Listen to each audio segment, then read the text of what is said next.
Happy Sabbath. Reading the Great Controversy page, chapter 35. The topic is liberty of conscience threatened. Romanism is now regarded by Protestants with far greater favor than in former years. In those countries where Catholicism is not in the ascendancy and the papists are taking a conciliatory course in order to gain influence, there is an increasing indifference concerning the doctrines that separate the Reformed churches from the papal hierarchy. The opinion is gaining ground that, after all, we do not differ so widely upon vital points as has been supposed, and that a little concession on our part will bring us into a better understanding with Rome. The time was when Protestants placed a high value upon the liberty of conscience which had been so dearly purchased. They taught their children to abhor popery and held that to seek harmony with Rome would be disloyalty to God. But how widely different are the sentiments now expressed? The defenders of the papacy declare that the Church has been maligned, and the Protestant world are inclined to accept this statement. Many urge that it is unjust to judge the Church of today by the abomination and absurdity that marked her reign during the centuries of ignorance and darkness. They excuse her horrible cultural as the result of barbarianism of the times, and plead that the influence of modern civilization has changed her sentiments. Have these persons forgotten the claim of infallibility put forth for 800 years by this haughty power? So far from being relinquished, this claim has affirmed in the 19th century with greater positiveness than ever before. As Rome asserts that the Church never erred, nor will it, according to the Scriptures, ever err, John L. Vaughan, Mosheim Institutes of Ecclesiastical History, Book 3, Century 2, Part 2, Chapter 2, Section 9, Note 17. How can she renounce the principles which govern her course in past ages? The Papal Church will never relinquish her claim to infallibility. All that she has done in her persecution of those who reject her dogmas, she holds to be right, and would she not repeat the same acts should the opportunity be removed, that Rome be reinstated in her former power, and there would speedily be a revival of her tyranny and persecution. A well-known writer speaks thus of the attitude of the papal hierarchy as regards freedom of conscience and of the perils that especially threaten the United States from the success of her policy. There are many who are disposed to attribute any fear of Roman Catholic in the United States to bigotry or childlessness. Such see nothing as the character and attitude of Romanism that is hostile to our free institutions, or find nothing portentous in its growth. Let us then first compare some of the fundamental principles of our government with those of the Catholic Church. The Constitution of the United States guarantees liberty of conscience. Nothing is dearer or more fundamental. Pope Pius the Ninth, in his encyclical letter of August 15, 1854, said, "The absurd and erroneous doctrine or ravings in defense of liberty of conscience are a most pestilential error, a pest of all other most to be dreaded in a state." The same Pope, in his eclectical letter of December 8, 1864,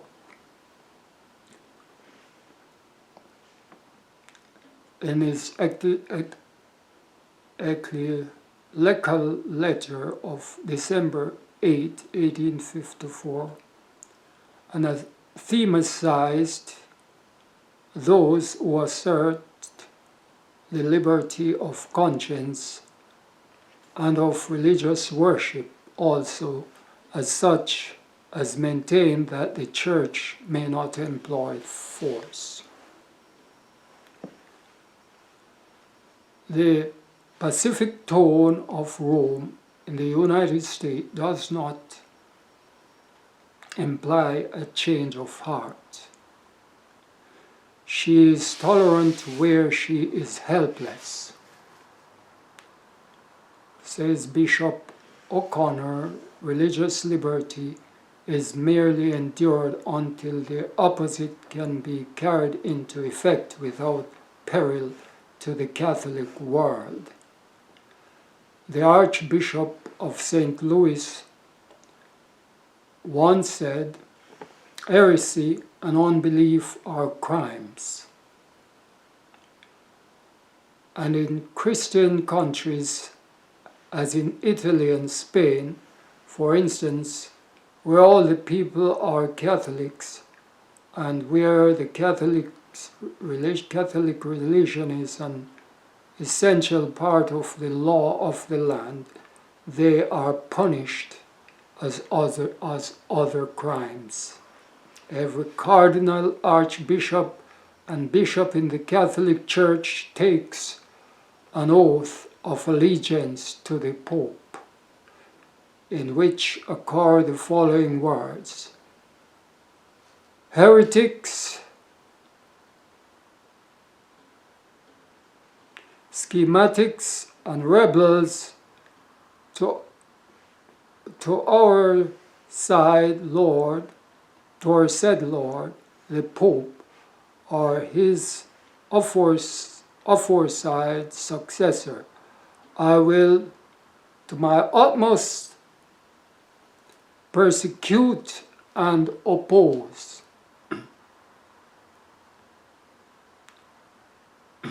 Let me read that for emphasis.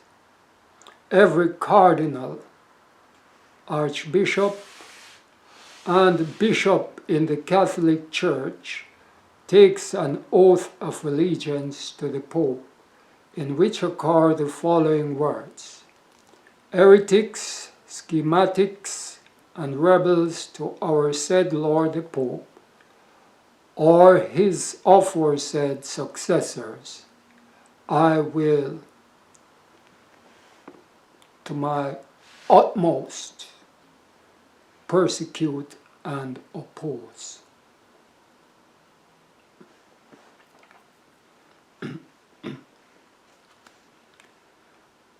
It is true that there are real Christians in the Roman Catholic Communion. Thousands in that church are serving God according to the best light they have. They are not allowed access to His Word, and therefore they do not discern the truth. Published in 1888 and 1911. They have never seen the contrast between a living heart service and a round of mere form of ceremonies. God looks with pitying tenderness upon those souls, educated as they are in a faith that is delusive and unsatisfying. He will cause rays of light to penetrate the dense darkness that surrounds them. He will reveal to them the truth as it is in Jesus, and many will yet take their position with His people. But Romanism as a system is no more in harmony with the gospel of Christ now than in any former period of our history. The Protestant churches are in great darkness, or they would discern the signs of the times.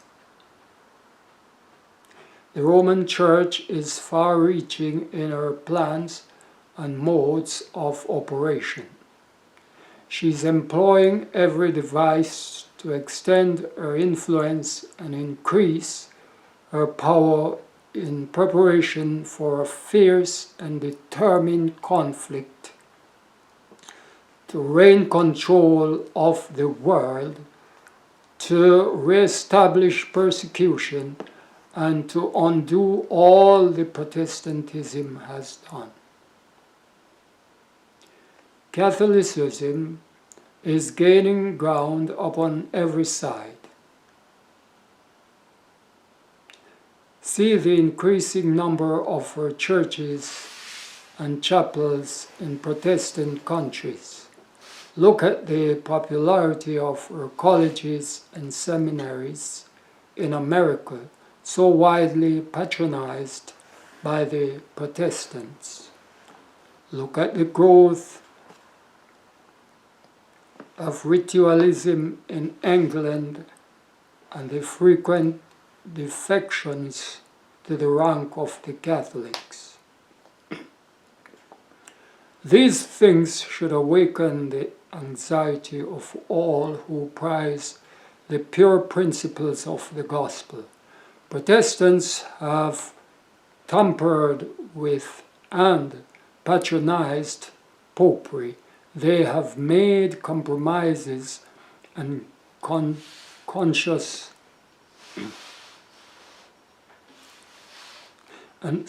concession which papists themselves are surprised to see and fail to understand.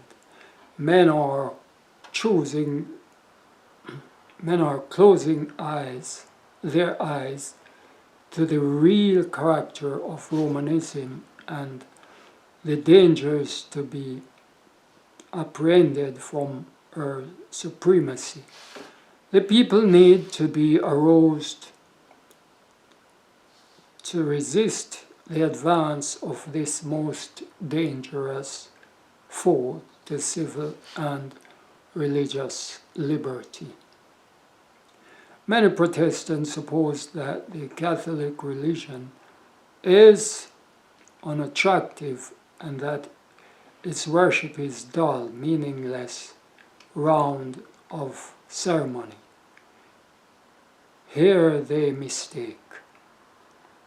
While Romanism is based upon deception, it is not a coarse and clumsy imposture.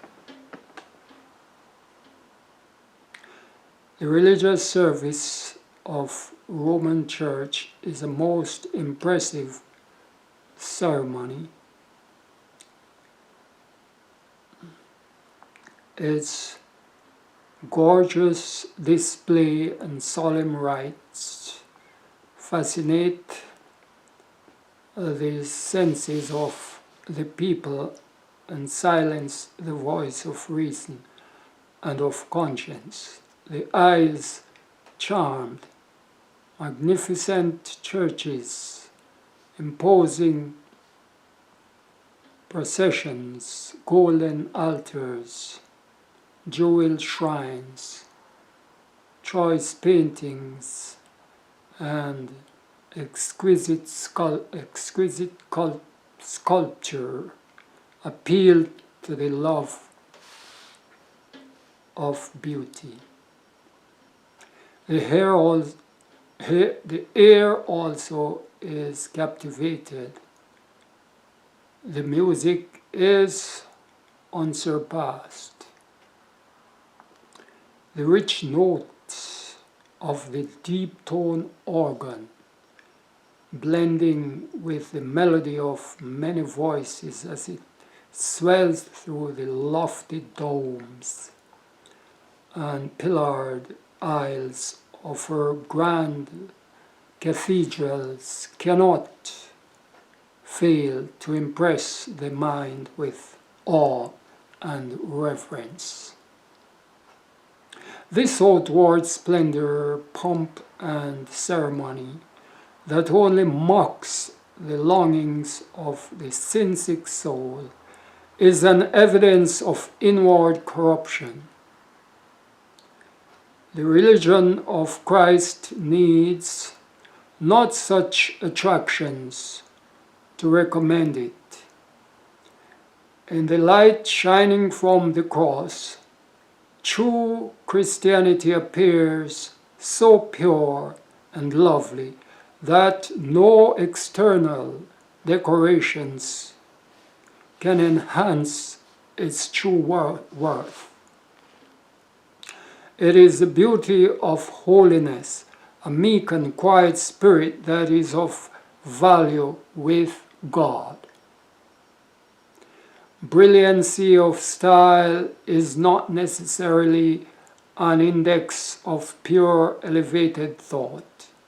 High conceptions of art, delicate refinement of taste, often exists in minds that are earthly and sensual. They are often employed by Satan to lead men to forget the necessities of the soul, to lose sight of the future immortal life, to turn away from their infinite helper and to live for this world alone. A religion of external is attractive to the unrenewed heart. The pomp, the ceremony of Catholic worship has a seductive, bewitching power by which many are deceived, and they came to look upon the Roman Church as the very gate of heaven. None but those who have planted their feet firmly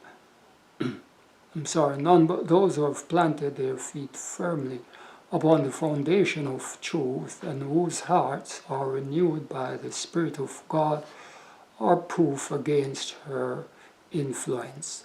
Thousands who have not an experimental knowledge of Christ will be led to accept the form of godliness without the power. Such a religion is just what the multitude desires.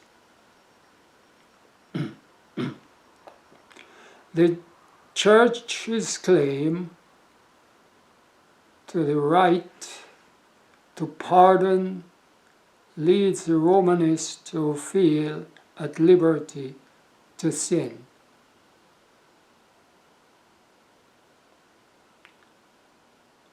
I read that for emphasis. The Church's claim to the right to pardon leads the Romanist to feel at liberty to sin. And the ordinance of confession, without which her pardon is not granted, tends also to give license to evil.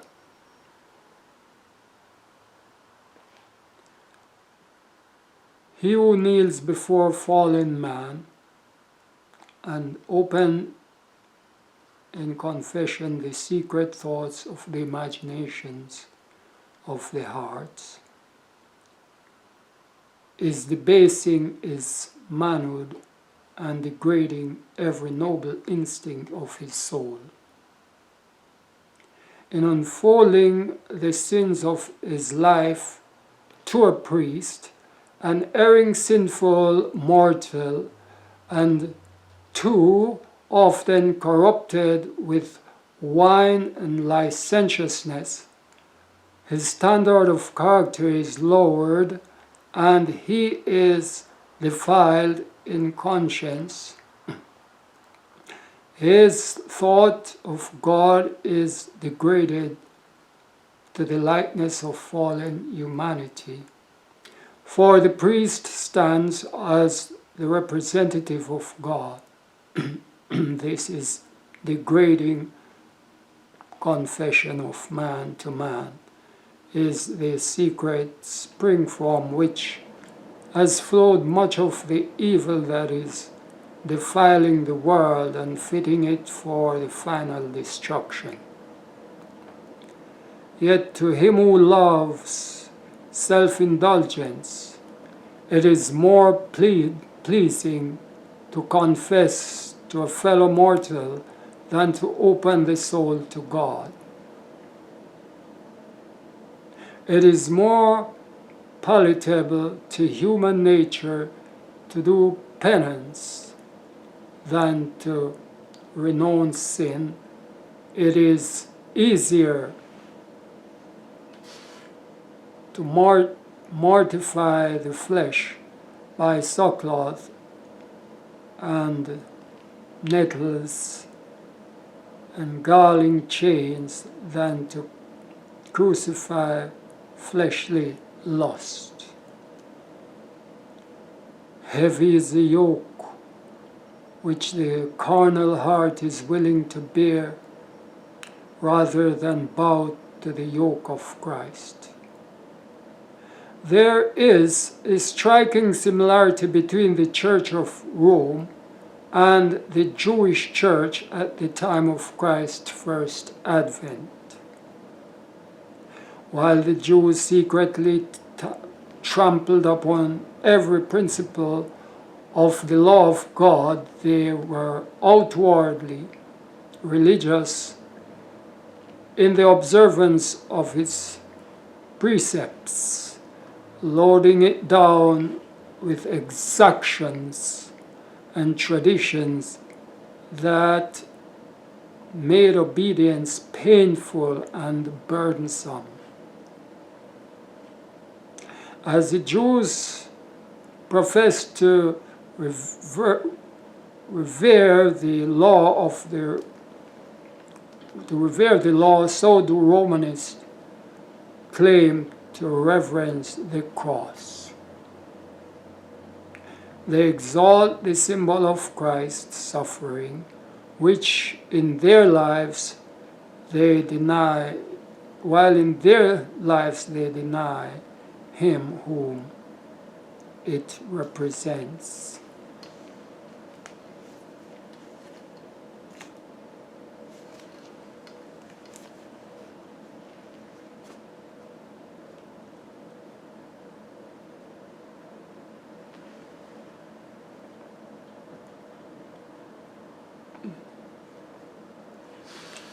Oh.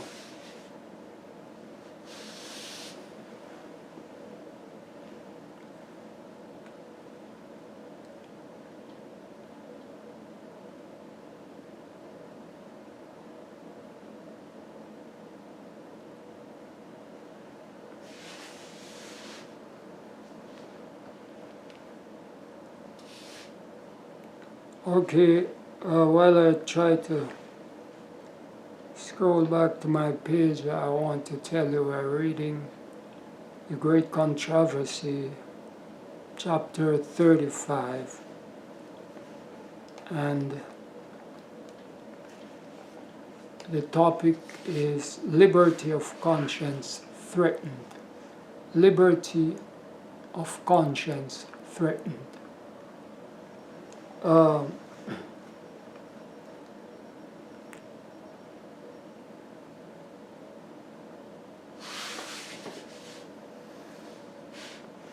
gonna have to read this again, but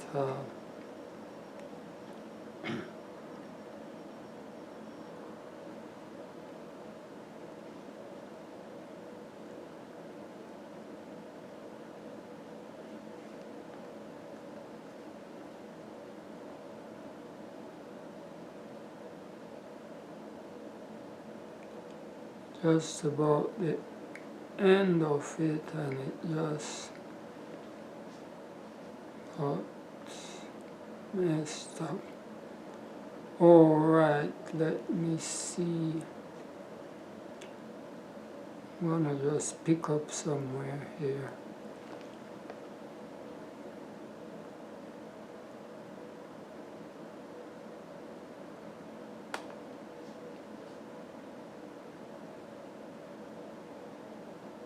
Alright, let me pick up somewhere here on page 6, and I didn't mark where.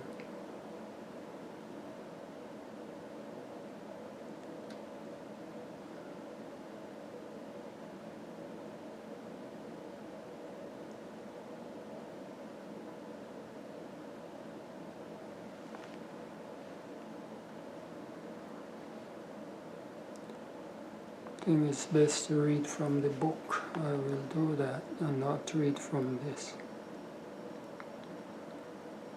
Okay.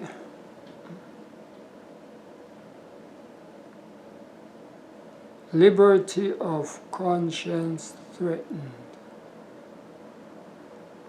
I'm going back up. I was all the way down.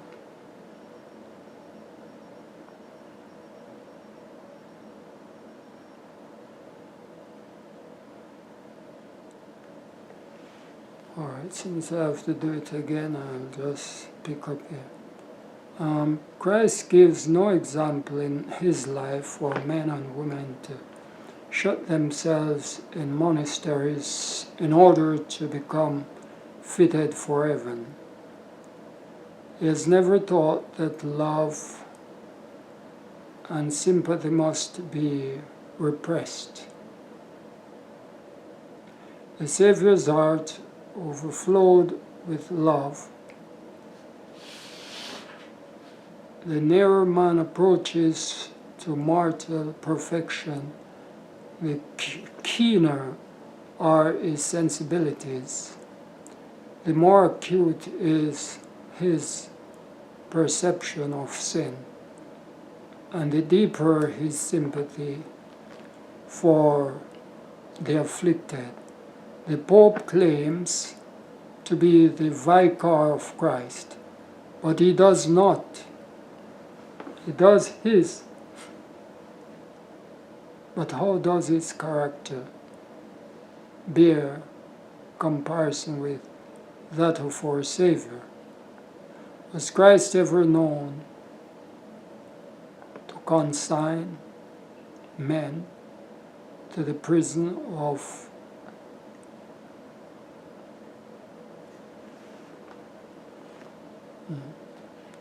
Was Christ ever known to consign men to the prison of the rock because they did not pay him homage as the King of heaven? Was his voice heard condemning to death those who did not accept him? When he was slighted by the people of the Samaritan village, the Apostle John was filled with indignation and inquired, Lord, wilt thou that we command fire to come down from heaven and consume them, even as Elijah that is dead? Jesus looked with pity upon his disciples and rebuked his harsh spirit, saying, The Son of Man is not come to destroy men's lives, but to save them. Luke chapter 9, 54 to 56. How different from the spirit manifested by Jesus is that of his professed vicar. The Roman Church now presents a fair front to the world, covering with apologies a record of horrible cruelties. She has clothed herself in Christ-like garments, but she is unchanged.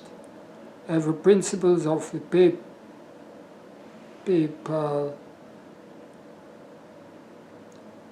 papists that existed in the past, and I'm stumbling there because I read this before.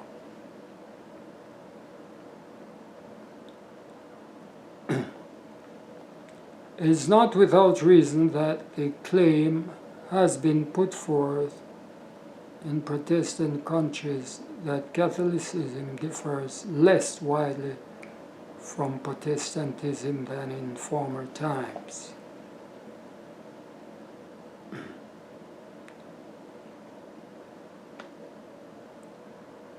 In the movements now in progress in the United States, alright, I'm going to just skip down. I'm going to skip down to my page 553. If the reader would understand the agency to be employed in this soon coming contest, he has but to trace the record of the means which Pope employed for the same object in ages past. If we would know how Papist and Protestant united will deal with those who reject their dogmas, let them see the spirit which Romanism manifested toward the Sabbath and its defenders. Royal edicts, general councils, and church ordinances sustained by secular power were the steps by which pagan festival attained its position of honor in the Christian world. The first public measure enforcing Sunday observance was the law enacted by the Constitution, AD 321. The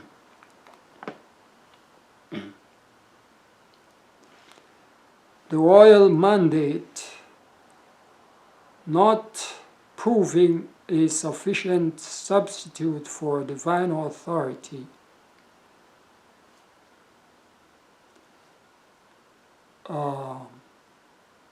a bishop who sought the favor of princes and who was a special friend that flatterer of Constantine advanced the claim that Christ had transferred the Sabbath to Sunday. Not a single testimony of the scriptures was produced in proof of the new doctrine.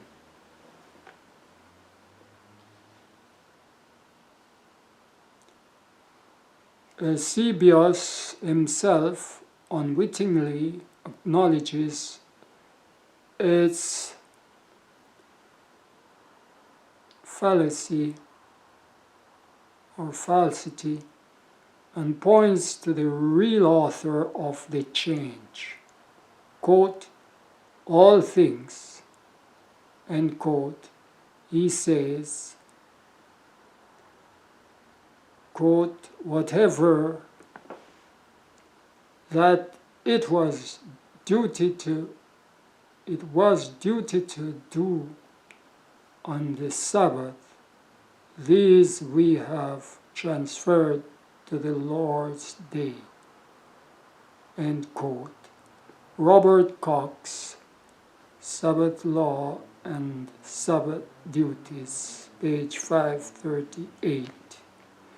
But the Sunday argument, groundless as it was, served to embolden men in trampling upon the Sabbath of the Lord, all who desired to be honored by the world accepted the popular festival.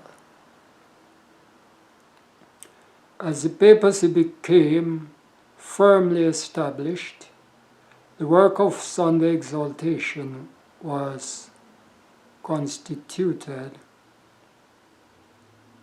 For a time, the people engaged in agricultural labor when not attending church, and the seventh day was still regarded as Sabbath. But steadily a change was effected. Those in holy office were forbidden to pass judgment in any civil controversy on this Sunday.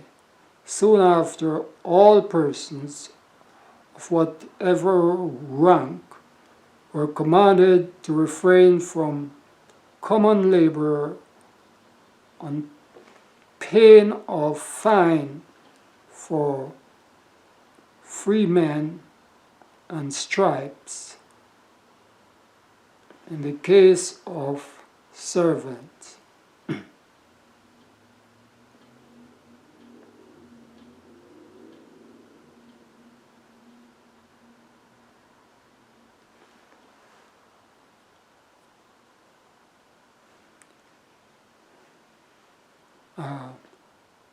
Well, I don't know who are the free men and who are the servants. Well, I guess we would know who were these.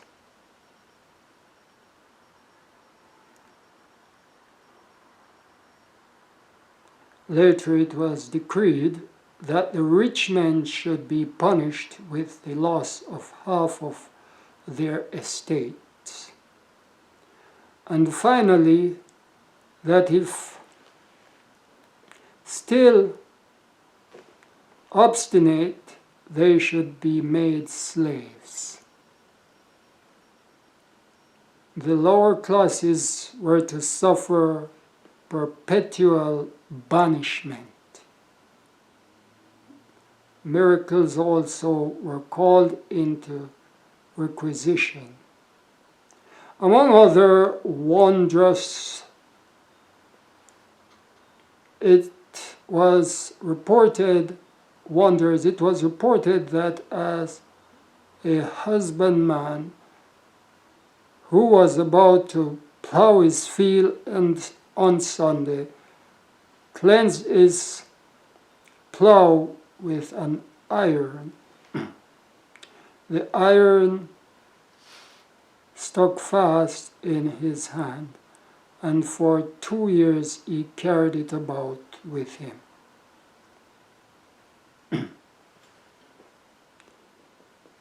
To his exceeding great pain and shame.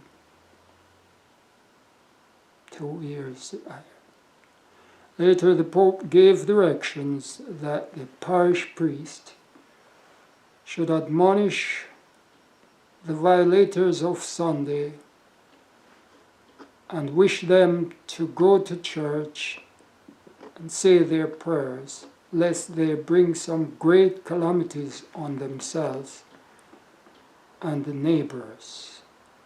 An ecclesiastical council brought forward the argument since so widely employed even by Protestants, that because persons had been struck by lightning which labored while laboring on Sunday, it must be the Sabbath.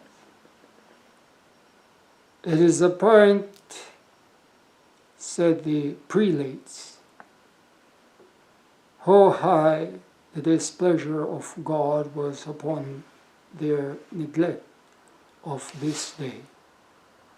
An appeal was then made that priests and ministers, kings and princes, and all faithful people use their utmost endeavor and care that the day be restored to its honor and for the credit of Christianity, more devoted, observed for the time to come. Thomas More, Discourse in 6 Dialogues on the Name, Notion, and Observation of the Lord's Day, page 271. The decrees of councils providing insufficient, the secular authorities were besought to issue an edict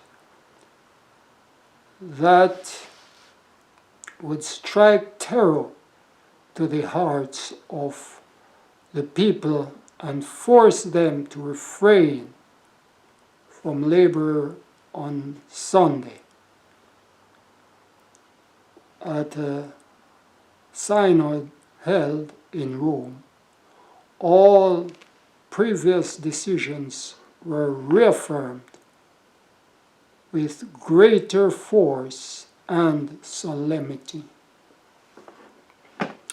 They were also incorporated into the ecclesiastical law and enforced by the civil authorities throughout nearly all Christendom. See Helen, History of the Sabbath, page 2, chapter 5, section 7. Still, the absence of scriptural authority for Sunday keeping occasioned no little embarrassment. The people questioned the right of their teachers to set aside the positive declaration of Jehovah, the seventh-day Sabbath of the Lord thy God, in order to honor the day of the sun.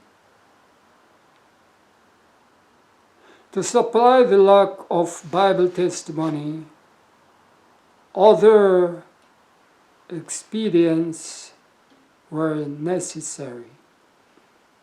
A zealous advocate of Sunday, who about the close of the 20th century visited the churches of England, who resisted by faithful witnesses for the truth, and so fruitless were his efforts that he departed from the country for a season and cast about him for some means to enforce his teachings. When he returned, the lack was supplied, and in his after labors he met with greater success. He brought with him a roll of purporting to be from God Himself, which contained the needed command for Sunday observance, with awful threats of terrify the disobedient. This precious document, as base a counterfeit as the institution it supported, was said to have fallen from heaven and to have been found in Jerusalem upon the altar of Saint Simon in Golgotha. But in fact, the pontifical palace at Rome was the source whence it proceeded. Frauds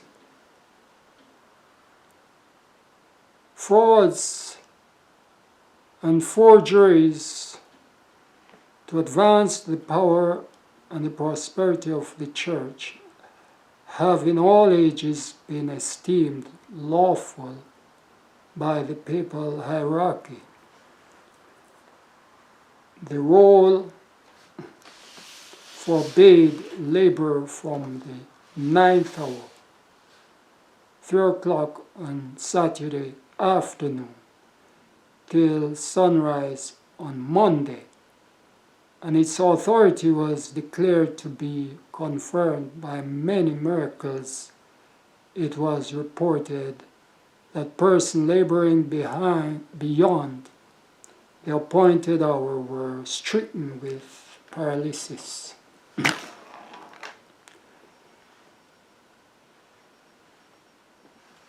A miller who attended to grind his corn saw instead of flour a torrent of blood come forth, and the mill wheel stood still, notwithstanding the strong rush of water. A woman who placed dough in the oven found it raw when taken out, though the oven was very, very hot.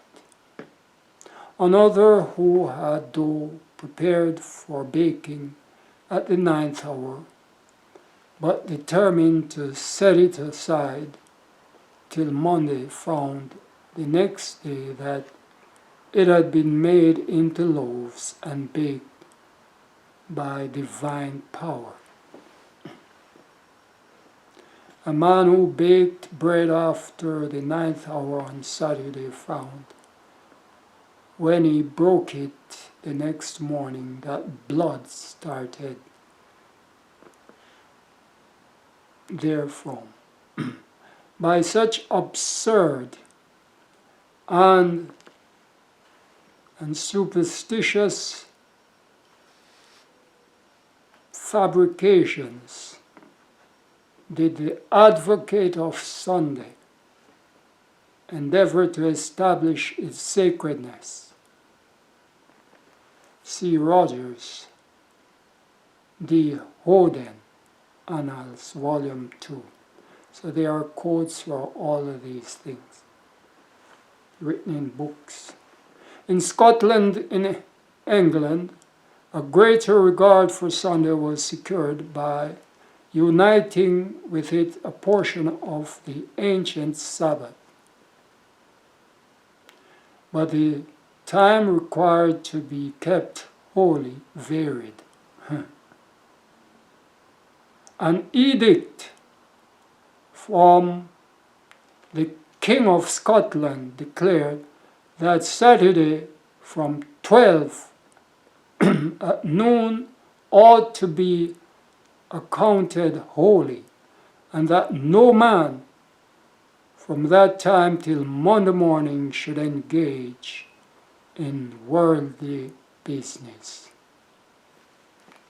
But notwithstanding all the effort to establish Sunday sacredness, papists themselves publicly confessed the divine authority of Sabbath and the human origin of the institution by which it had been supplanted. In the 16th century, a papal council plainly declared, "Let all Christians remember that this seventh day was consecrated by God and hath been received and observed not only by the Jews but by all others who pretend to worship God. Though we Christians have changed their Sabbath into the Lord's Day." Same book, I Bid, page 281-282. Those who were tampering with the divine law were not ignorant of the character of their work. They were deliberately setting themselves above God. A striking illustration of Rome's policy toward those who disagree with her was given in the long and bloody persecution of the Waldenses, some of whom were observers of the Sabbath. Others suffered in a similar manner for their fidelity to the fourth commandment. The history of the churches of Ethiopia and the Abyssinia is especially significant. Amid the gloom of darkness, in the Dark Ages, the Christians of Central Africa were lost sight of and forgotten by the world, and for many centuries they enjoyed freedom in the exercise of their faith. But at last Rome learned of their existence, and the emperor of Abyssinia was soon beguiled into an acknowledgement of the Pope as the vicar of Christ. Other concessions followed. An edict was issued forbidding the observance of the Sabbath under the severest penalty. But papal tyranny soon became a yoke so galling that the Abyssinians determined to break it from their necks. After a terrible struggle, the Romanists were banished from the dominion and the ancient faith was restored. The churches rejoiced in their freedom and they never forgot the lessons they had learned concerning the deception and the fanaticism and the despot power of Rome. Within their solitary realm, they were content to remain unknown to the rest of Christendom. The churches of Africa held the Sabbath as it was held by the papal church before her complete apostasy. While they kept the Sabbath day in obedience to the commandment of God, they abstained from labor on the Sunday in conformity, it's good, to the custom of the church. Upon obtaining supreme power, Rome had trampled upon the Sabbath of God to exalt her own, but the churches of Africa, hidden for nearly 1,000 years, did not share this apostasy. When brought under the sway of Rome, they were forced to set aside the true and exalt the false Sabbath.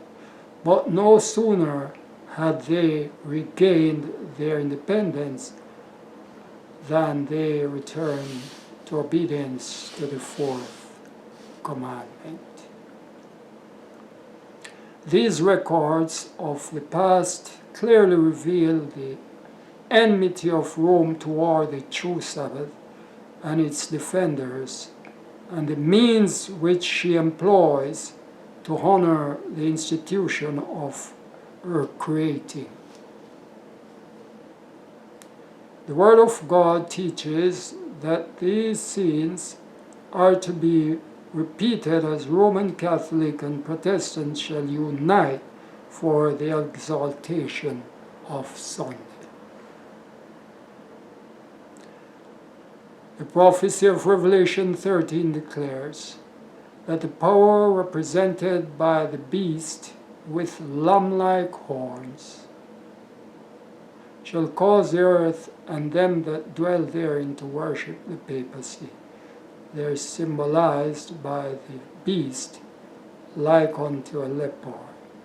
The beast with 2 horns is also to say to them that dwell on the earth that they should make an image to the beast. And furthermore, it is to command all, both small and great, rich and poor, free and bond, to receive the mark of the beast. Revelation 13:11-16. It has been shown that the United States is the power represented by the beast with lamb-like horns, and that this prophecy will be fulfilled when the United States shall enforce Sunday observance with Rome claims as the special acknowledgement of her supremacy. But in this homage to the papacy, the United States will be alone. The influence of Rome in the countries that once acknowledged her dominion is still far from being destroyed. And prophecy foretells a restoration of her power. I saw one of his heads as it were wounded to death, and his deadly wound was healed, and all the world wondered after the beast. Verse 3. The infliction of the deadly wound points to the downfall of the papacy